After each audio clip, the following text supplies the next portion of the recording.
Well, hello everyone, and welcome to episode 9 of the 2024 Oregon High School Football Clips of the Week training video brought to you by the OSAA.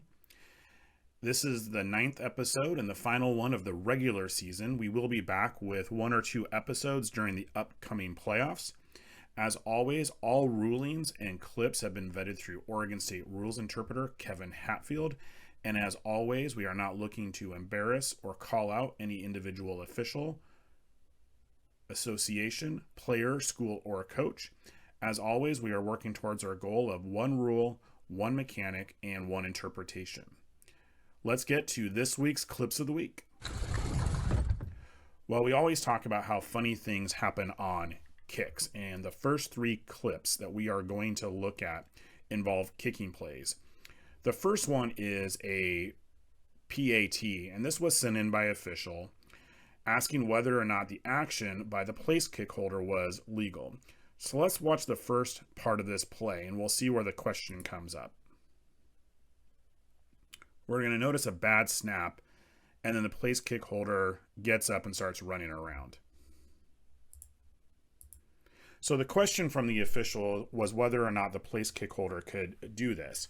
Typically, obviously, a ball carrier is down if there's a knee on the ground. However, that's obviously an exception on a scoring kick. So as a reminder that the ball remains alive if at the snap we have a place kick holder with their knee on the ground and a teammate in kicking position, which we do. And they can either catch or recover a snap while their knee is on the ground. And they can either then place the ball for a kick, or they can rise to advance, hand the ball off, kick, or pass the ball. So the action by the place kick holder here is legal. This time we're going to let the play continue to run. And we want to watch the action by the officials here on one of these plays that we call a fire play. And we're going to notice a great job by the wing officials who get to the goal line. We have the back judge on the end line, and we have the center judge or umpire working towards the middle of the end zone to help rule on this play. Our referee does a great job here to pick up an illegal blindside block on this try. So excellent job by this crew here. When they recognize that there is a bad snap, they work to get in proper position to rule on this play, and we get an excellent call here by the referee for an illegal blindside block. So excellent job by this crew. So this play was sent in by the crew that worked the game, and this is an interesting play. The film is not really clear exactly what happens here, but we get a blocked punt, and then right around the 2 or 3 yard line, we're going to get an intentional kick through the back of the end zone by a member of the return team. So we watch that again. We're going to see the block here. We have this loose ball, and it's kicked by the return team out of the back of the end zone, and we get a flag here by the referee for an illegal kick, which is the correct call. But let's go back to the beginning here, and we're going to notice that it's 4th and 8 from the 37 yard line. Now, the penalty for an illegal kick is a 10-yard penalty. Because this is a loose ball play, the foul is enforced from the previous spot. So we should enforce this from the 37 to the 47, and that would result in a first down for the kicking team. However, the crew enforced this as a 5-yard penalty, bringing up 4th and 3. Now, it's important to note on this play, let's imagine for a moment that this was 4th and more than 10. So instead of 4th and 8, let's say it was 4th and 18, and this play happened. Of course, the 10-yard penalty would result in it still being 4th down with 8 yards to go. However, the result of the play was a touchback. When the return team kicked the ball through the back of the end zone, that resulted in a touchback. So it's important to understand that aspect as well, because the kicking team could choose to decline the penalty instead of having 4th and 8 in our hypothetical scenario, and rather take the ball 1st and 10 at the 20-yard line after the touchback. So the next play we want to look at here is a play in which we have a couple of things to look at. First and foremost, we have a ball being snapped between the 6 and the 10-yard line. So something that we talk about often, but we still see missed on the field are our reverse goal line mechanics. And in this case, we want the center judge to work at normal depth, which they are, but significantly wider so that they have the opportunity to get to the goal line here to help on plays that are around the goal line in case the ball is threatened in the end zone. The wide side referee or center judge, and in this play that would be the center judge, will work wider but at normal depth.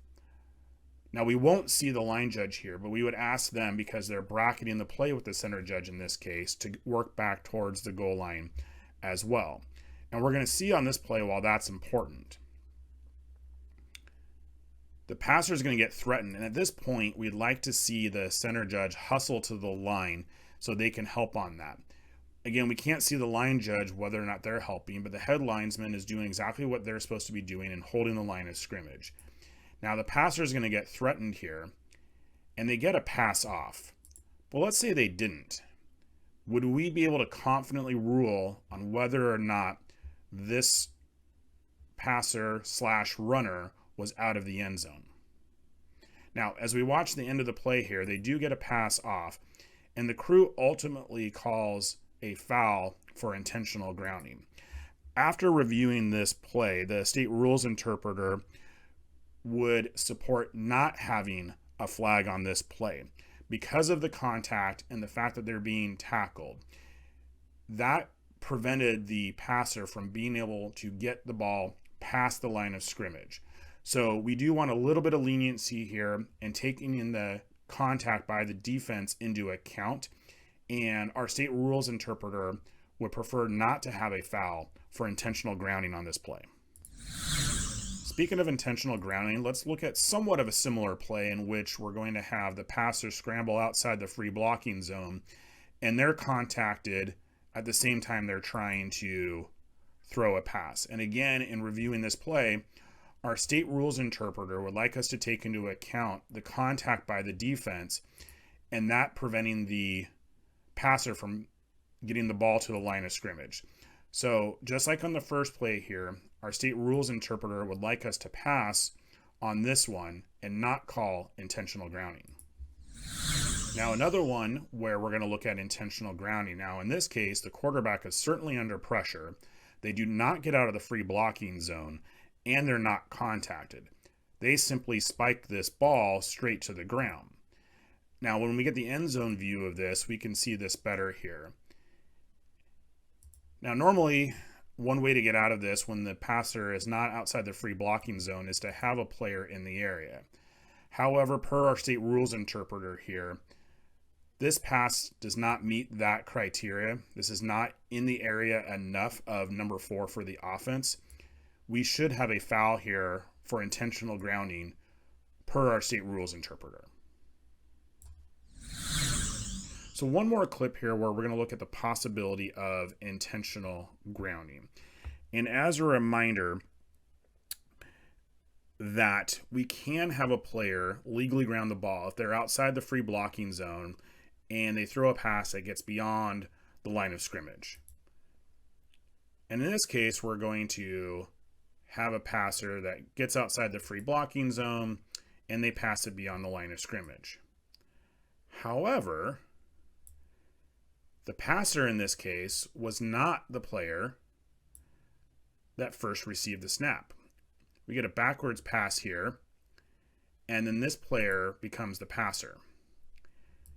As a reminder, the passer is the only player to possess the ball after the snap ends that is thus able to legally ground it. In other words, because the passer in this case was the second player to possess the ball after the snap was finished, they cannot legally ground this.